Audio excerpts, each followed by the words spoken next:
একদমই ন্যাচারাল। অনেক বেশি পানি খেতে হবে অ্যান্ড ন্যাচারাল ফুড খেতে হবে।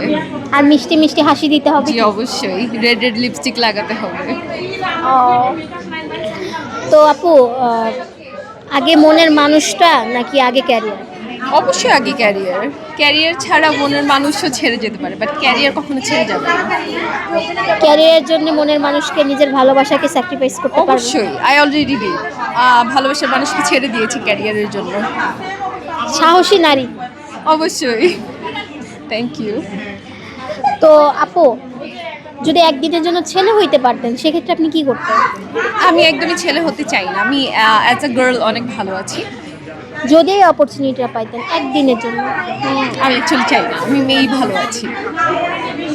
সফল নারী উদ্যোক্তা, এটাই আমার পরিচয়, এটাই আমি মনে করি বেস্ট।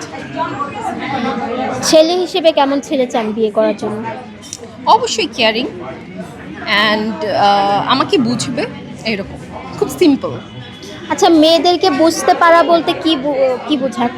মেয়েদেরকে বুঝতে পারা বলতে ওদের মুড সুইংটা বুঝায়, অ্যান্ড হচ্ছে অবশ্যই কেয়ারিং হতে হবে আর রেসপেক্ট করতে হবে। ডেয়ারিং হলে হবে না? না, একদমই হবে না। সফট হতে হবে মেয়েদের সাথে। আপনি কি একটু ডেয়ারিং?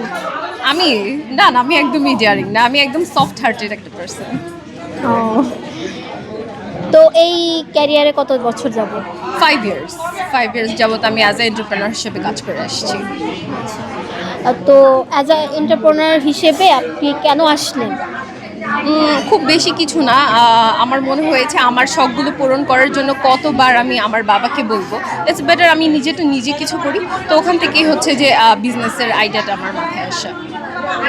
সেক্ষেত্রে এই বিউটিফিকেশন কেন? অন্য কোনো বিজনেসই তো বেছে নিতে পারতেন। হ্যাঁ, অবশ্যই অন্য কিছু বেছে নিতে পারতাম যেহেতু আমি আর্টের স্টুডেন্ট, বাট আমার কেন যেন বিউটিফিকেশনটা একদম চাইল্ডহুড থেকেই অনেক বেশি অনুপ্রেরণা দিত এবং অনেক বেশি ভালোবাসা ছিল, এর জন্য এই বিউটিফিকেশনে আসা। আচ্ছা, এই যে বাংলাদেশে বিউটিফিকেশন এত এগিয়ে যাচ্ছে, এই ব্যাপারে কিছু বলেন। অবশ্যই এগিয়ে যাচ্ছে। আগে যেরকম ছিল হচ্ছে যে নারীরা অনেক বেশি মানে ফ্যামিলির জন্য বাউন্ড থাকতো, তারা তাদের মনের কাজগুলো করতে পারতো না, বাট আমার মনে হয় এখন এই যে বাধাগুলো এইগুলো হচ্ছে পার করে তারা ডেফিনেটলি এগিয়ে যাচ্ছে।